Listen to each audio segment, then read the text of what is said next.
Good morning. It lasted just a couple of minutes. Shortly before 10 a.m. local time, the mayor of Paris, sporting a wetsuit and goggles, came, did a little freestyle, swam about 100 meters and was done with it, essentially sending a message to France and the world that the Seine is clean enough to swim in. Since that happened, we've had about dozens of people who've just been jumping into the Seine and swimming, enjoying the sunshine, enjoying essentially what could be a thing that we can see in the future now that the Seine is clean enough to swim in. So Anne Hidalgo sending the message.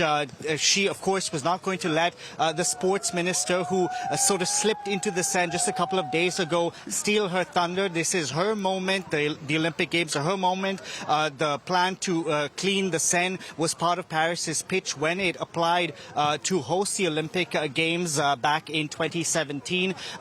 This, of course, cost 1.4 billion euros over the years. It was no slam dunk success story. Just a couple of weeks ago, the Seine was not clean enough to swim in. We had bacteria levels in the water that were 10 times the acceptable amount. Only in the past few days has that level been acceptable. So this clearly a success story for Anne Hidalgo today. It is, but it is a success story that was very long in coming. I mean, she promised to do this in January. Why did it take so long?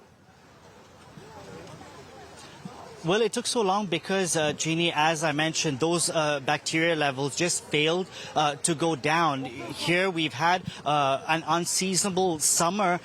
We've had heavy rainfall, and that rainfall sort of pushes the pollution levels higher in the Seine, which is why cleaning it and the filtration system, getting that fecal matter out of the water has been more cumbersome for authorities here. This as they look to host long-distance swimming events behind me, in the water behind me.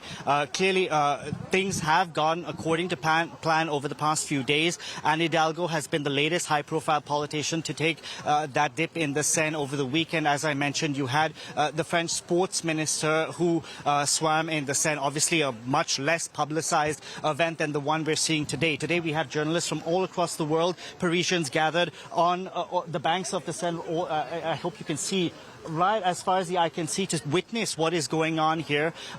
We had the French president a couple of months ago who said he too will swim before the games start. But as you and I both know, there's so much political chaos in France. I'm not sure if Emmanuel Macron has the time to test out the waters here. In the meantime, Delano, maybe you can do it for him. I hope you brought your swimsuit. I'm looking forward to getting those images when you get back to the studio. I did bring my swimsuit. Delano, go have fun. All right, Delano D'Souza there reporting for us on Anne Hidalgo, who jumped in the Seine as promised just a few days ahead of the opening ceremony of the Olympic Games. Thanks for watching.